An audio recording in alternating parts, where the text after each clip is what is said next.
नमस्कार दोस्तों, स्वागत है भौकाली ऑनलाइन क्लासेस में। दोस्तों, हम लोग जो है मुग़ल वंश के बारे में पढ़ रहे हैं, ठीक है। और हम लोग जो है मुग़ल वंश जो हमारा 1526 से 1707 के बीच में ये बता चुके थे कि जब बाबर आता है और जब बाबर के बाद फिर जो लास्ट शासक होता है औरंगजेब, उसके जो बीच का जो काल होता है वो मध्य मुग़ल काल कहलाता है बच्चों, ठीक है। तो अब बच्चों जो है हम लोग बाबर के बारे में पढ़ चुके हैं, तो अब पढ़ाने जा रहे हैं हुमायूं के बारे में। किसके बारे में? हुमायूं के बारे में। बच्चों, हुमायूं जो है बाबर जब कल बताया था कि जब बाबर बच्चों मर जाता है तो उसका बड़ा पुत्र हुमायूं है, तो गद्दी पे कौन बैठेगा? हुमायूं बैठेगा बच्चों। तो 30 दिसंबर 1530 को जब बाबर मर जाता है तो मरने से पहले वो अपने लड़के से यानी कि हुमायूं से कहा जाता है कि बेटा अपने भाइयों को राज्य को बांट देना, ठीक है। ये बात हुमायूं से खुद बाबर कह के जाता है बच्चों। तो जो इसके बच्चे थे बाबर के या हुमायूं के भाई बोल दो, तो इसके 4 बच्चे थे, ठीक है। हुमायूं, कामरान, अस्करी, हिंदाल, ठीक, ये 4 बच्चे थे बच्चों।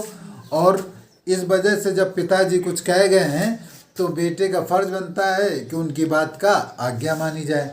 तो जो हुमायूं था अपने पिता बाबर की बात की आज्ञा मान करके उसने जो है अपने जो भाई थे, छोटे भाई थे, उनको जो है राज बांट दिया। फिर जब राज बांट दिया, सबको अलग अलग राज दे दिया, उसके बाद फिर इसने जो है सबसे पहले इसने अभियान किए, 3-4 अभियान किए जिनके बारे में हम बात करते हैं। तो अब स्टार्ट करते हैं। देखो बच्चों, जो हुमायूं था 1530 से 1556 तक इसने शासन किया था, और ये बच्चों जो है पहला फेज था। इसके 2 फेज में शासन करता है। तो हुमायूं ने 1530 से 1556 तक शासन किया गया। बाबर के जो है 4 पुत्र थे, उनमें से बड़ा जो था हुमायूं था, कामरान, अस्करी, हिंदाल थे, ठीक है। हुमायूं बड़ा था।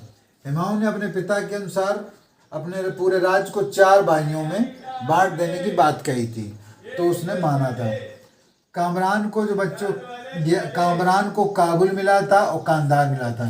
तो बच्चों एक ट्रिक याद रखना, जो का से स्टार्ट और का वाले राज्य मिल रहे हैं, तो का से कामरान, तो का से काबुल मिला और कांधार मिल गया, ठीक है। अस्करी बच्चों, अस्करी को क्या मिला था? संभल मिला था। तो ये आधा सा वाला जो होता है अस्करी का आधा सा, वह इस सा से रिलेट करना, तो ये अस्करी को संभल मिल जाएगा, ठीक है बच्चों। और हिंदाल को क्या मिला था? अलवर मिला था बच्चों। क्या मिला था? अलवर। तो ये बच्चों ये तुमको जो है हमने बता दिया कि किसको क्या मिला था, ठीक है। अब बच्चे जो अब ये देखो, काबुल इधर पड़ता है, पाकिस्तान में इधर काबुल है, इधर कांधार है, ये पाकिस्तान का जो हिस्सा है बच्चों। तो यहाँ पर काबुल है और यहाँ पर बच्चों क्या है? कांधार है, ठीक है। और संभल पड़ता है इधर, और हिंदाल को मिला था अलवर। अलवर कहाँ पड़ता है? राजस्थान में पड़ता है, इधर ही अलवर है। ये जो राजस्थान जो क्षेत्र है यहाँ पर अलवर है, अलवर, ये मान लो अलवर है, ठीक है। राजस्थान में अलवर पड़ता है बच्चों, ठीक है। इसके बाद जो इसका चचेरा भाई था जिसका नाम था सुलेमान मिर्जा, बच्चों क्या नाम था? सुलेमान मिर्जा, इसका चचेरा भाई था। उसको जो है इसने बदक्सा की जागीर दी थी। और ये जो बच्चों इसके पहले जब बाबर शासन कर रहा था उस समय जो हुमायूं इस पे शासन करता था यहाँ पर, मतलब यहाँ का ये बदक्सा को जो है हुमायूं संभाले हुआ था, लेकिन पिता की मृत्यु के बाद सुलेमान मिर्जा जो इसके चचेरा भाई था उसको बदक्सा भी की जागीर दे दी बच्चों, ठीक है। अब बच्चों इसके अभियान आते हैं। पहला आता कालिंजर का अभियान, ठीक है। कालिंजर का अभियान बच्चों 1530 में किया था। बिल्कुल सीधा सीधी बात है, कालिंजर का अभियान इसने 1530 में किया था। वहाँ के राजा प्रताप रुद्रदेव थे और इसने जो है कालिंजर पर विजय प्राप्त कर ली थी, ठीक है। कालिंजर का अभियान 1530 में हुमायूं ने कालिंजर का अभियान किया था, जिसका शासक प्रताप रुद्रदेव थे, ठीक है। इसके बाद 1530 में दौर जो पड़ता है, दौरिया का युद्ध बोलते हैं।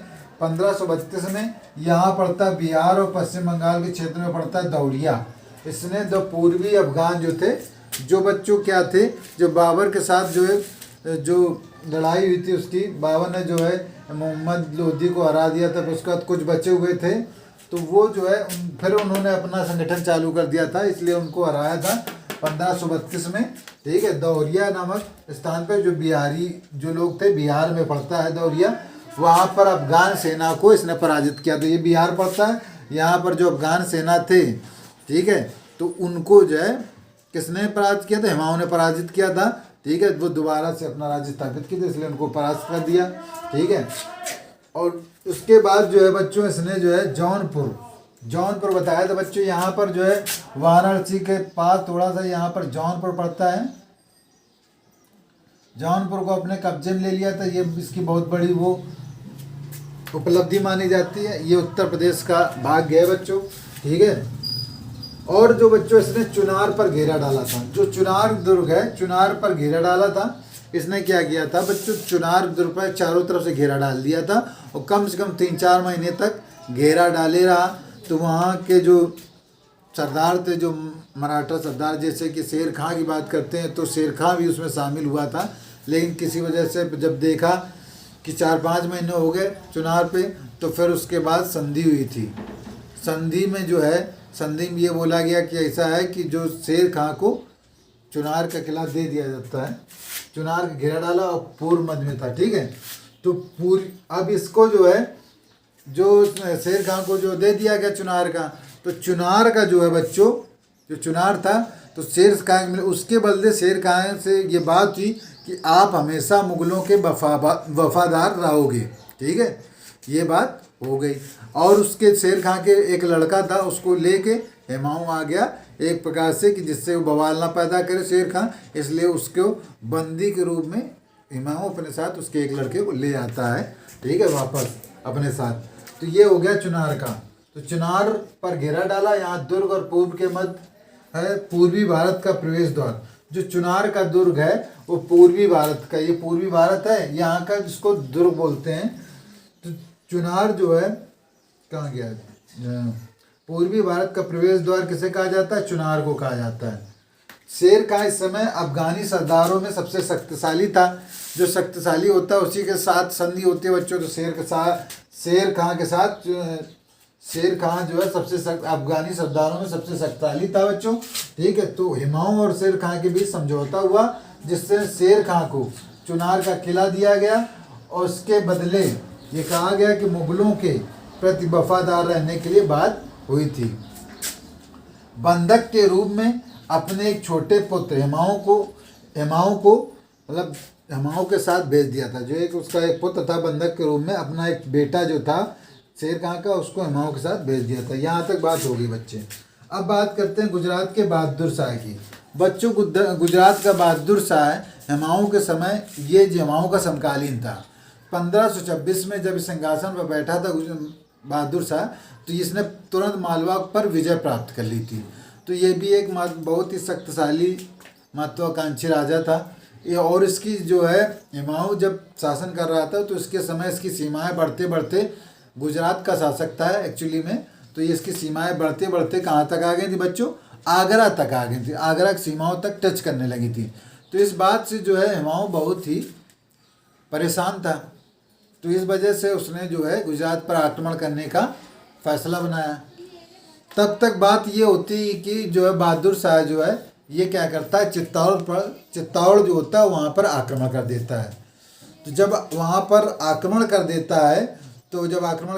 है तो वहाँ का शासक राणा सांगा जो होता है, उसकी पत्नी जो होती हैं वो जो है हुमायूं को राखी भेजती हैं। ठीक है, और कि भैया हमारी रक्षा कीजिए। तो ये एक मौका था हुमायूं के लिए। तो हुमायूं वहाँ से उनकी रक्षा के लिए चल देता है। तो इस बात की सूचना लग जाती है बहादुर शाह को। ठीक है, तो बहादुर शाह क्या करता है, उनको जो है उनसे चित्तौड़ में कहता है ऐसा है कि तुम्हारा हम राज वापस कर दे रहे हैं, हमको धन दौलत दे दो। तो उनसे धन दौलत लेकर और चित्तौड़ राज छोड़कर भाग जाता है। ठीक है, और जो उनकी रानी होती हैं उनका नाम क्या होता है बेटा, उनका नाम जो होता है करमवती होता है। क्या होता है, जो राखी भेजती हैं हुमायूं को, उनका नाम करमवती होता है। तो अब देखो बच्चों पढ़ लेते हैं। गुजरात के बहादुर शाह की शक्ति फैलते फैलते आगरा की सीमाओं तक आ गई थी, जिसने हमायूं बहुत ही चिंतित था, क्योंकि 1526 में गद्दी पर बैठते ही मालवा को जीता था उसने, बहादुर शाह ने। इसी समय राणा सांगा की रानी करमवती ने, अब जब दोबारा जो है इस समय जो है जब बात चल रही थी, ये सोच रहा था उसके बारे में, तो इसी समय राणा सांगा की पत्नी क्या है, कर्णवती जो है, करमवती बोलते हैं, करमवती ने हुमायूं को राखी भेजकर सहायता मांगी, जिससे बहादुर शाह मुगल यानी मुगलों की हस्तक्षेप से डर के भाग गया था। तो उसने क्या कि इस वजह से जल्दी जल्दी राणा से संधि कर ली और धन दौलत लेकर किला जो है राणा को सौंप कर निकल गया, चला गया। ठीक है। इसके बाद बच्चों क्या होता है, जब ये बात हो गई, चित्तौड़ छोड़कर भाग गया, तो ये बच्चों क्या होता है कि ये जो है हुमायूं अपने शहर में दीनपना नामक एक किला बनवाया था, इन्होंने एक बिल्डिंग बनवाई थी, तो वहाँ पर वो उसको बनवाने में व्यस्त हो गए और 1.5 साल तक यही काम करते रहे, सुस्त पड़ गए। तब तक जो है बहादुर शाह ने अपनी और शक्ति बढ़ाई।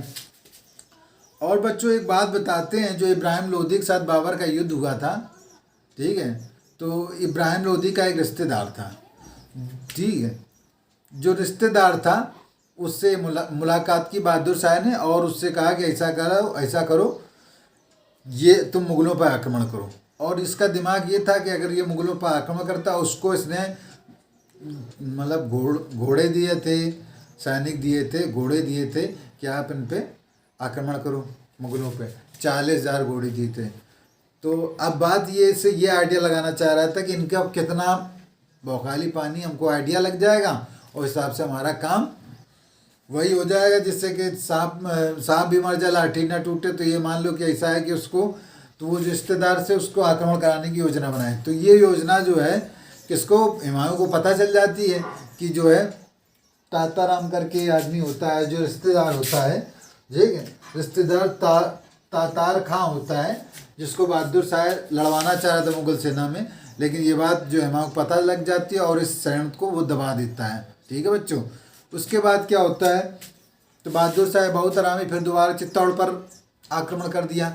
जब दोबारा आक्रमण कर दिया तो फिर जो है हुमायूं अपनी सेना लेके आए, तब ये फिर भाग गया था। ठीक है बच्चों। और इस तरह से चित्तौड़ को स्वतंत्र हो गया था बच्चों। तो आज के बारे में जो है जितना बता रहे हैं, देखो इसके बारे में पढ़ देते हैं। इसी समय राणा सांगा की रानी करमवती ने हुमायूं को राखी भेजकर सहायता मांगी, जिससे बहादुर शाह मुगल हस्तक्षेप की वजह से जल्दी जल्दी राणा से संधि कर ली और धन दौलत लेकर किला छोड़कर भाग गया, मतलब चित्तौड़ को छोड़ के भाग गया। इसके बाद अगले 1.5 वर्षों तक दीनपना, जो अभी बताया, दीनपना के निर्माण में व्यस्त हो गया था हुमायूं। फिर इसने चित्तौड़ पर घेरा डाला। किसने? बहादुर शाह ने फिर चित्तौड़ पर घेरा डाला। इब्राहिम लोदी के रिश्तेदार तातार खां को इसने जो है बहादुर शाह ने हथियार और सैनिक दिए। ठीक है। तातार खां 40,000 सैनिकों के साथ आगरा पर आक्रमण करने वाला था, जिसे हुमायूं ने योजना असफल कर दी। और उसके बाद फिर इसने हुमायूं ने मालवा जीता, फिर चित्तौड़ को भी आज़ाद कराया। इस तरह से पहला पार्ट हो जाता है बच्चों। इसके बारे में और भी बताना है तो इसमें जो है इम्पोर्टेंट जो था, इसकी स्टोरी समझ में आई हुई बच्चों।